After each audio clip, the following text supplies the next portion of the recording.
নমস্কার, good morning ছাত্রছাত্রী এবং অভিভাবিকাকে আমার এই নতুন চ্যানেলে আবার স্বাগত জানাচ্ছি।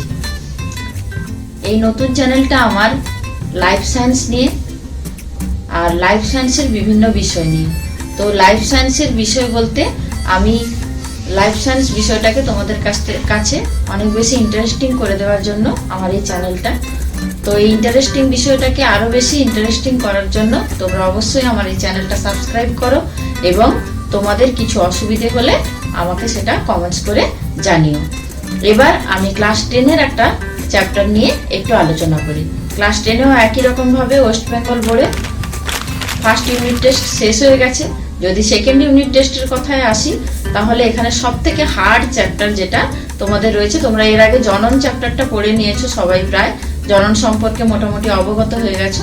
এবার যে চ্যাপ্টারটা তোমরা পড়ছো বা পড়তে গিয়ে একটু অসুবিধে হচ্ছে বলে মনে হচ্ছে এই চ্যাপ্টারটা বেশ কঠিন, সেই চ্যাপ্টারটা নিয়ে একটু বলি। কিন্তু চ্যাপ্টারটা সব থেকে সহজ চ্যাপ্টার, বায়োলজির সব থেকে সহজ চ্যাপ্টার যদি কিছু থাকে সেটা হচ্ছে জেনেটিক্স বা বংশগতি।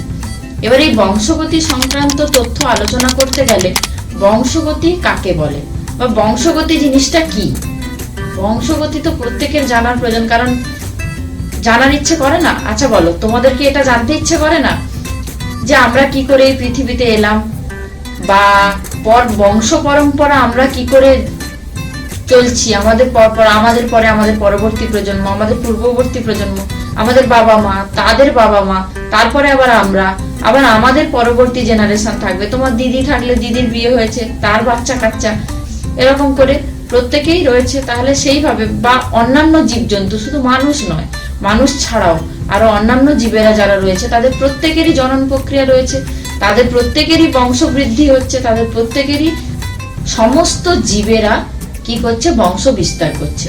তাহলে বংশগতি একটা খুব গুরুত্বপূর্ণ ফ্যাক্টর।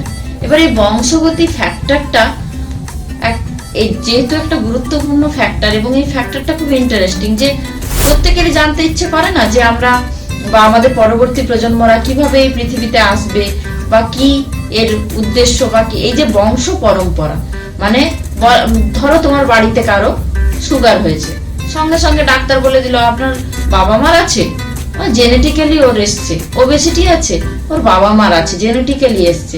এই কথাটা আমরা খুব সহজেই বলে দিই, কিন্তু আমরা আদৌ কি জানি এই জেনেটিক জিনিসটা কি, কেন আমরা জেনেটিক্যালি এই জিনিসগুলো পেয়ে থাকি?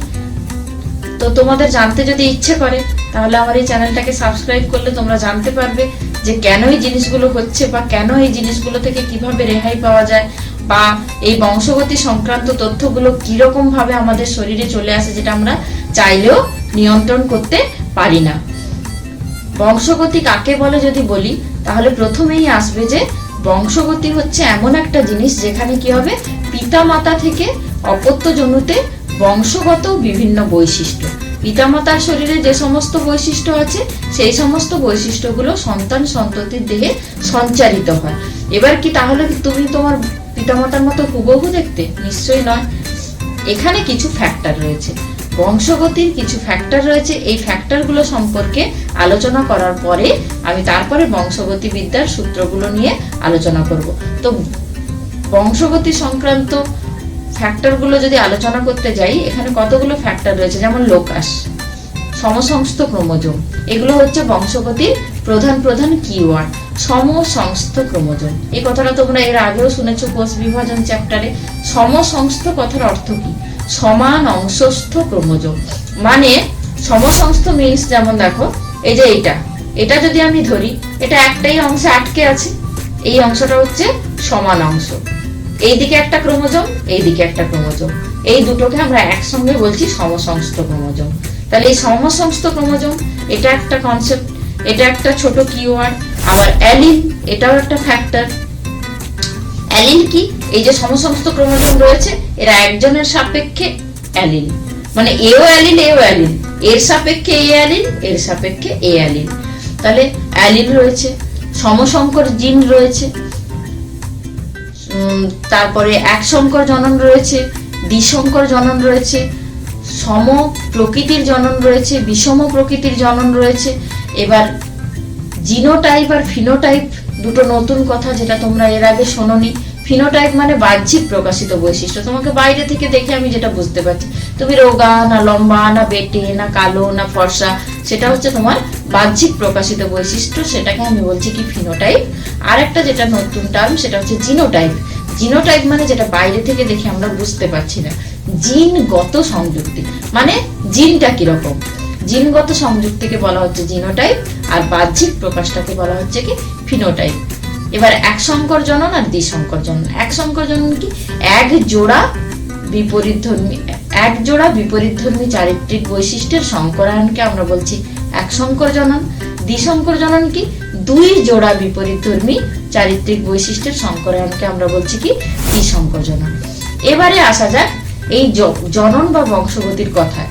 তো জনন বা বংশগতির কথায় যখন আসা যাচ্ছে, তখন প্রথমে যার নাম আসে সে হচ্ছে কি গ্রেগর জোহান মেন্ডেল।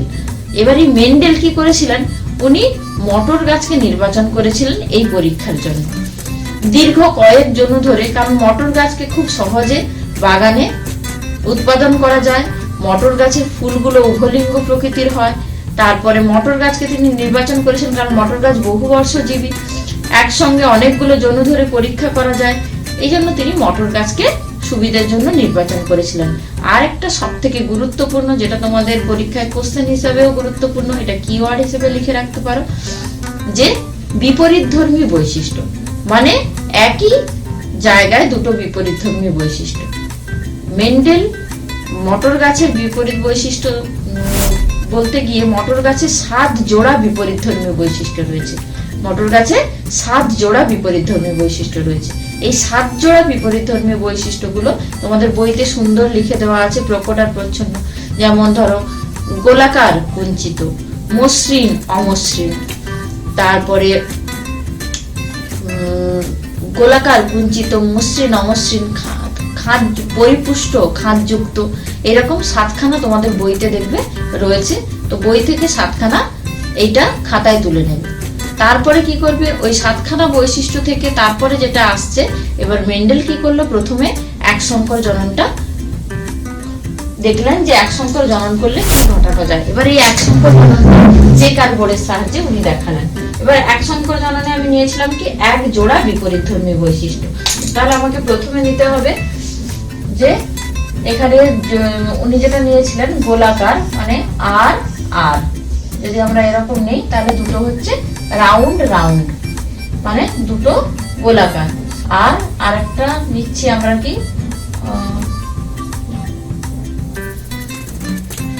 তাহলে এক সংকর জনন মেন্ডেল কি করেছিলেন, এক সংকর জননটা চেকার বোর্ডের সাহায্যে প্রথমে পরীক্ষা করলেন। তো এক সংকর জননে যেহেতু এক জোড়া বিপরীতধর্মী বৈশিষ্ট্য, একটা হচ্ছে কি আর বিবি ব্ল্যাক মানে কালো গিনিপিগ নিয়েছিলেন, এক জোড়া বিবি। এবার এইটা যদি প্রকট বৈশিষ্ট্য হয়, এর প্রচ্ছন্ন বৈশিষ্ট্য কি হবে, স্মল বি। এটা যদি প্রকট বৈশিষ্ট্য হয়, এর প্রচ্ছন্ন বৈশিষ্ট্য হবে স্মল বি। তাহলে এখান থেকে আমরা কি গ্যামেট পাবো, দুটো যখন বি আছে, এখান থেকে এই বি একটা গ্যামেট পাবো, এখান থেকে এই বি একটা গ্যামেট পাবো, বা এখান থেকে দুটো এরকম বিবি গ্যামেট পাবো, এখান থেকে দুটো এরকম বিবি গ্যামেট পাবো। এবার এখানে যদি আমরা সংকরায়ন করি, তখন আমার এটা একটা তৈরি হবে এরকম বিবি, আর একটা তৈরি হবে এরকম বিবি। এই গ্যামেট থেকে এই দুটো তৈরি হলো। তাহলে এই যে দুটো, এই দুটো হচ্ছে F1 জোন, এই দুটো F1 জোনেতে তৈরি হলো। এই দুটোকে আমরা কি বলবো, সংকর বা মিশ্র। এবার এইখান থেকে আমাদের চেকার বোর্ড, এবার এই F1 জোনেতে যেটা বেরিয়েছে, এখানে দুটো গ্যামেট থাকবে, একটা এই ক্যাপিটাল বি আর একটা স্মল বি। আবার একই দিকে এদিকেও একটা ক্যাপিটাল বি একটা স্মল বি। এবার আমরা যখন চেকার বোর্ড করব, তখন চেকার বোর্ডে এইরকম আসবে, এই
বৈশিষ্ট্য পাশাপাশি থাকে, প্রকট বৈশিষ্ট্য এবং প্রচ্ছন্ন বৈশিষ্ট্য দুটো বৈশিষ্ট্য যখন পাশাপাশি থাকে, তখন যে বৈশিষ্ট্যটা সব থেকে বেশি প্রকাশিত হয় সেই বৈশিষ্ট্যটা হচ্ছে প্রকট বৈশিষ্ট্য। কোনো সময় এই দুটো বৈশিষ্ট্য পাশাপাশি থাকলে কখনো প্রচ্ছন্ন বৈশিষ্ট্য প্রকাশিত হবে না। এটা মেন্ডেলের সূত্র অনুযায়ী, যে প্রকট এবং প্রচ্ছন্ন বৈশিষ্ট্য পাশাপাশি থাকলে সবসময় প্রকট বৈশিষ্ট্য প্রকাশিত হয়, কারণ এটা ডমিনেট করে একে। তাই প্রচ্ছন্ন বৈশিষ্ট্য কখনো প্রকাশিত হতে পারে না। তাই এটাকেও আমরা দেখতে পাবো কি কালো। আর এটাও একই রকম ভাবে দুটো দেখো, একটা প্রকট রয়েছে একটা প্রচ্ছন্ন রয়েছে, তাহলে এটাকেও আমরা কালো দেখতে পাবো। কিন্তু শুধুমাত্র এইটাকে সাদা দেখতে পাবো, কারণ এইটার ক্ষেত্রে কি হয়েছে, দুটো বৈশিষ্ট্যই কিন্তু প্রচ্ছন্ন বৈশিষ্ট্য, তাই আমরা এটাকে সাদা দেখতে পাচ্ছি। তাহলে আমি একটু আগেই তোমাদেরকে বললাম যে ফিনোটাইপ মানে বাহ্যিক প্রকাশিত বৈশিষ্ট্য আর জিনোটাইপ মানে জিনগত বৈশিষ্ট্য। তাহলে বাইরে থেকে আমরা তিনটে গিনিপিগকে কি দেখতে পাচ্ছি, কা কা কা, মানে তিনটে কালো কালো কালো। তাহলে আমি লিখবো 3:, সাদা কটা, একটা, 3:1। এটাই হচ্ছে আমার এক সংকর জনন থেকে প্রাপ্ত ফিনোটাইপ অনুপাত। এবার জিনোটাইপ অনুপাত আমি কি করে বের করবো, এবার আমাকে জিনে যেতে হবে। বিবি, এই বিবি একই রকম, পুরো বড় বি দুটো। এটা কি আর এই বোর্ডে আর দেখতে পাচ্ছ? নেই, তাহলে একটাই আছে 1। এই বিবি, এটা কি আর এই বোর্ডে দেখতে পাচ্ছ? একটাও নেই, কটা আছে? একটা, দুটো, তাহলে এটা হবে 2। আবার একই রকম ভাবে এটা কি দেখতে পাচ্ছ? একটাই আছে, তাহলে এটা হবে 1। এখানেই আমার বোর্ড কমপ্লিট। তাহলে ফিনোটাইপ অনুপাত আর জিনোটাইপ অনুপাত বেরিয়ে গেল। এই চেকার বোর্ড, এই এক সংকর জনন পুরোটা পরীক্ষা করার পর এবং এই চেকার বোর্ডটার পরে মেন্ডেল যে সিদ্ধান্তে এসেছিলেন, সেই সিদ্ধান্ত থেকে তৈরি হয়েছে কি উনার পৃথকীকরণের সূত্র, যেটা বইতে খুব সুন্দর করে দেওয়া আছে।